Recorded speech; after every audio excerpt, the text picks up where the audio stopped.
প্রিয় দর্শক, সাজ্জাদ কাদিরের প্রীতি এবং শুভেচ্ছা নিন। এই মুহূর্তে আপনাদের সামনে কথা বলবো রাষ্ট্রপতি ক্যান্টনমেন্টে। রাষ্ট্রপতি সুরক্ষিত, প্রধান উপদেষ্টা কি অরক্ষিত, এই প্রসঙ্গটি নিয়ে আপনাদের সামনে কথা বলবো। আমি শিরোনামটা এভাবে এজন্যই বললাম যে সাম্প্রতিক সময়ে রাষ্ট্রপতির অপসারণ নিয়ে, রাষ্ট্রপতিকে হেনস্থা করা, বঙ্গভবন অ্যাটাক করা ইত্যাদি নানান খবর চাউর হয়েছে। এরই মধ্যে রাষ্ট্রপতি মোহাম্মদ শাহাবুদ্দিন গতকাল ক্যান্টনমেন্টে প্রেসিডেন্ট গার্ড রেজিমেন্টের 50তম প্রতিষ্ঠাবার্ষিকী বা সুবর্ণ জয়ন্তীর অনুষ্ঠানে অংশগ্রহণ করেছেন। আমি আবারও বলি যে সুরক্ষিত এবং অরক্ষিত কথাটি কেন বললাম। ডক্টর মোহাম্মদ ইউনূস অন্তর্বর্তীকালীন সরকারের প্রধান উপদেষ্টা। ডক্টর মোহাম্মদ ইউনূসের প্রতি গত 11 মাসে বাংলাদেশের মানুষের যে পরিমাণ ক্ষোভ বেড়েছে, বাংলাদেশের কোনো অন্তর্বর্তী সরকারের উপর এই পরিমাণ ক্ষোভ কখনো বাংলাদেশ দেখেনি। আজকে যেটি দেখছে, ডক্টর ইউনূস জনরোষের মুখে ক্ষোভ শুধু বাড়ছেই। এই জন্যই বললাম, রাষ্ট্র তাকে নিরাপত্তা দিচ্ছে, সেনাবাহিনী নিরাপত্তা দেবে, সেনাবাহিনী সহযোগিতা করবে, যাই হোক না কেন, কিন্তু জনগণ কর্তৃক তিনি সত্যিকার অর্থে অরক্ষিত। এই জন্য শিরোনামটি এইভাবে বললাম। আর যেটি কথা যে প্রেসিডেন্ট গার্ড রেজিমেন্টের অনুষ্ঠানে মহামান্য রাষ্ট্রপতি অংশগ্রহণ করেছেন, এটি নিঃসন্দেহে আসার কথা। আমাদের সাংবিধানিক প্রতিষ্ঠান, মর্যাদার প্রতিষ্ঠান বঙ্গভবন এবং রাষ্ট্রপতি তো শুধুমাত্র একটি ব্যক্তি নন, এটি প্রতিষ্ঠান হয়ে ওঠেন। সেই জায়গায় রাষ্ট্রপতির অবমাননা মানে বাংলাদেশের অবমাননা। সাম্প্রতিক সময়ে বাংলাদেশে এই ধরনের চর্চাগুলোই হচ্ছে, রাষ্ট্রপতিকে অবমাননা। বিগত 11 মাসে রাষ্ট্রপতিকে গৃহবন্দী করে রাখা হয়েছে। রাষ্ট্রপতি নিয়মিত কিছু রাষ্ট্রীয় দিবস ছাড়া গত 11 মাসে আসলে বেরি হতে পারেননি। বিজয় দিবস, শহীদ বুদ্ধিজীবী দিবস, 21শে ফেব্রুয়ারি ভাষা দিবস, আন্তর্জাতিক মাতৃভাষা দিবস এবং 26শে মার্চ আমাদের স্বাধীনতা দিবস, এই দিবসগুলোর ফর্মালিটিস পূরণ করবার জন্যই শুধুমাত্র রাষ্ট্রপতি গত 1 বছরে বের হয়েছিলেন। এমনকি 2 ঈদের নামাজও রাষ্ট্রপতিকে তার বঙ্গভবনের বাইরে বের হতে দেওয়া হয়নি। সেই জায়গায় রাষ্ট্রপতি একটি রাষ্ট্রীয় অনুষ্ঠানে অংশগ্রহণ করেছেন, এটি নিঃসন্দেহে ইতিবাচক। এবং রাষ্ট্রপতিকে আমন্ত্রণ জানিয়েছে প্রেসিডেন্ট গার্ড রেজিমেন্ট, যে প্রেসিডেন্ট গার্ড রেজিমেন্ট মহামান্য রাষ্ট্রপতি, প্রধানমন্ত্রী তাদেরকে নিরাপত্তা দেয়, সেটিরই প্রতিষ্ঠাবার্ষিকী ছিল গতকালকে। সেই প্রতিষ্ঠাবার্ষিকীর অনুষ্ঠানে অংশগ্রহণ করাটা বড় কথা। এবং রাষ্ট্রপতির প্রতি সামরিক বাহিনীর যে আস্থা, রাষ্ট্রপতির প্রতি যে আনুগত্য, সামরিক বাহিনীর প্রত্যেকটি অফিসার, নবীন অফিসার যখন ভাটিয়ারিতে ট্রেনিং নেন, তার ট্রেনিং সমাপনীতে রাষ্ট্রপতির প্রতি আনুগত্য, সংবিধানের প্রতি আনুগত্য, রাষ্ট্রপতিকে সুরক্ষা, সংবিধানকে সুরক্ষা দেবার শপথ নেন। এখন পর্যন্ত বাংলাদেশের সেনাবাহিনী সেই জায়গায় স্থির আছে। এটি আরেকবার আজকে যে জুলাই মাসে অস্থিরতা পরিকল্পনা করছে হায়ানারা, যে অগাস্ট মাসে অস্থিরতা পরিকল্পনা করছে হায়ানারা, সেই জুলাই মাসের 7 জুলাই মহামান্য রাষ্ট্রপতি প্রেসিডেন্ট গার্ড রেজিমেন্টের অনুষ্ঠানে অংশগ্রহণ করেছেন। এটি নিঃসন্দেহে রাষ্ট্রপতির প্রতি যে দৃঢ় আনুগত্য বাংলাদেশের সশস্ত্র বাহিনীর, সেনাবাহিনীর, সেটিরই বহিঃপ্রকাশ। দেখুন, প্রেসিডেন্ট গার্ড রেজিমেন্টের অনুষ্ঠানে কোনো না কোনোভাবে প্রধানমন্ত্রী এবং রাষ্ট্রপতি দুজনই কোনো না কোনো পর্বে যুক্ত থাকেন। বিগত অনুষ্ঠানগুলোতে আমরা যুক্ত থাকতে দেখেছি। প্রধানমন্ত্রী গত বছর ঠিক এই দিনই 49তম প্রতিষ্ঠাবার্ষিকীতে দরবারে অংশ নিয়েছিলেন প্রধানমন্ত্রী শেখ হাসিনা। এবার তো সেই হিসেবে সরকার প্রধান হিসেবে ডক্টর ইউনূসের অংশ নেবার কথা। ডক্টর ইউনূস কেন গেলেন না? কিন্তু আছে।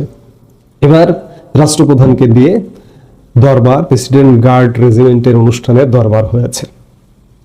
তো সেই জায়গা থেকে রাষ্ট্রপতি সুরক্ষিত, প্রধান উপদেষ্টা অরক্ষিত জনগণ কর্তৃক।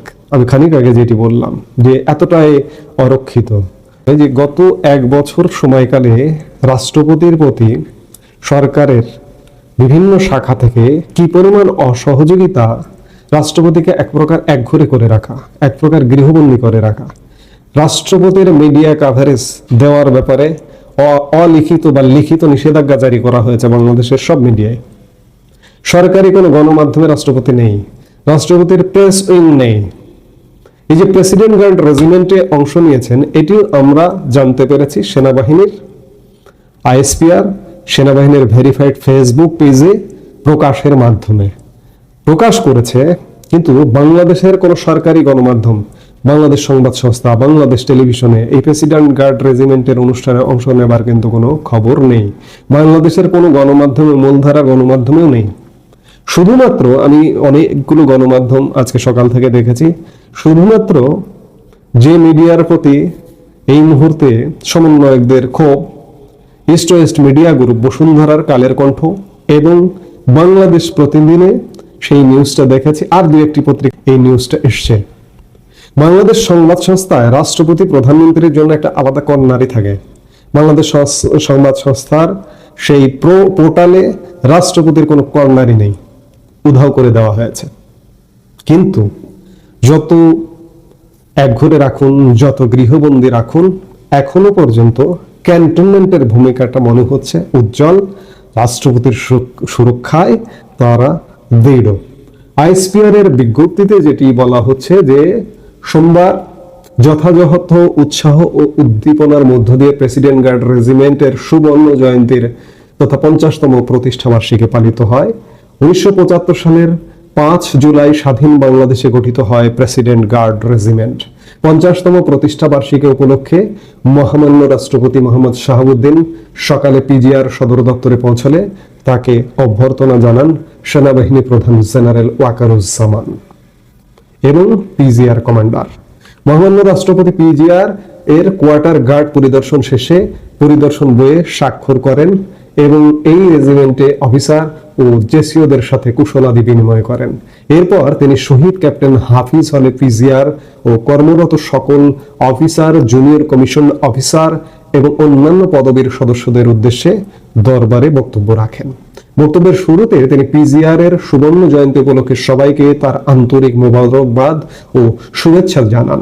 তিনি সশ্রদ্ধ চিত্তে মুক্তিযুদ্ধে আত্মদানকারী বীর শহীদদের পাশাপাশি প্রেসিডেন্ট গার্ড রেজিমেন্টের 5 জন শহীদ সহ সকল প্রয়াত সৈনিকদের স্মরণ করেন এবং তাদের আত্মার মাগফিরাত কামনা করেন। এছাড়াও তিনি পিজিআর সদস্যদের একাগ্রতা, নিষ্ঠা, শৃঙ্খলাবোধ ও পেশাগত দক্ষতার প্রশংসা করেন এবং সর্বদা নেতৃত্বের প্রতি অনুগত থেকে অর্পিত দায়িত্ব সুষ্ঠুভাবে পালনের জন্য নির্দেশ প্রদান করেন। অর্থাৎ তিনি যথাযথ নিয়মে এই অনুষ্ঠানটিতে অংশগ্রহণ করেছেন। এই অনুষ্ঠানটিতে গত বছর মাননীয় প্রধানমন্ত্রী শেখ হাসিনা অংশগ্রহণ করেছিলেন। এবার পিজিআর এর অনুষ্ঠানে প্রধান উপদেষ্টা ডক্টর মোহাম্মদ ইউনূসের অংশগ্রহণের এতটুকু ছিটে ফোঁটাও খুঁজে পাওয়া যায়নি। এটি কেন? ক্যান্টনমেন্টের কি প্রধান উপদেষ্টার প্রতি আনুগত্যের কোনো শপথ নেই? প্রধান উপদেষ্টা সাংবিধানিক কোনো পদও নয়। সেই জায়গায় বাংলাদেশ থাকতে হলে রাষ্ট্রপতি থাকতে হবে, বাংলাদেশকে ভেনিশ করে দিতে হলে রাষ্ট্রপতিকে ভেনিশ করে দিতে হবে। আজকে হায়নারা যে পরিকল্পনা করেছে, সেই পরিকল্পনার সেই আশায় গুড়ে বালি যে এটি আমরা আশাবাদী হতেই পারি, আমরা আশা করতেই পারি, আশা করব, স্বপ্ন দেখব শেষ পর্যন্ত। আমি শেষ বিচারে এটি বলতে চাই যে এই প্রেসিডেন্ট গার্ড রেজিমেন্টের অনুষ্ঠানে অংশগ্রহণ করেছিলেন 7 জুলাই প্রধানমন্ত্রী শেখ হাসিনা। ঠিক 1 মাসেরও কম সময় পরে 5 অগাস্ট তার পতন হয়েছিল। এবার কি রিভার্স ঘটনা ঘটবে?